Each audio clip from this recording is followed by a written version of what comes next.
যারা জামা কাটতে চান, জামা কাটতে হলে প্রথমে আপনি স্কেল নেবেন, তারপরে ফিতা নেবেন, তারপরে আপনার চক নেবেন, তারপরে যে আপনি কেসি নেবেন। এগুলো সব কিছু রেডি করবেন। রেডি করার পরে আপনি এইভাবে কাপড়টারে বাস করবেন, কাপড়টারে সুন্দর করে প্লেন করে বাস করবেন। বাস করার পরে এভাবে 4 বাস করবেন। এখানে 1 2 3 4 এভাবে 4 বাস করবেন।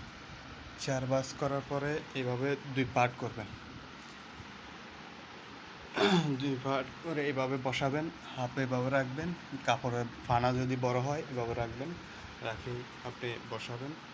বসানোর পরে আপনাকে কি করতে হবে, মাপ দেখতে হবে। মাপ এখানে কি কি মাপ আছে ওগুলো দেখবেন। তারপরে কত বডি বা কত। আরেকটা জামা আমি কাটছি, ওটা একটু দেখেন কীভাবে কাটছি। এটা একটু দেখেন, এটা দেখলে আপনি বুঝবেন ওই জামাটা আমি কীভাবে কাটব। এটা হচ্ছে আপনার লম্বা, আর এটা হচ্ছে আপনার ঘের, পাশে ঘের। এটা হচ্ছে আপনার শোল্ডার, কাঁধ। এটা হচ্ছে আপনার বডি, এটা হচ্ছে আপনার কোমর, এটা হচ্ছে আপনার হিপ, আর এটা আপনার মোড়া। একটারে মোড়া বলে, মোড়া।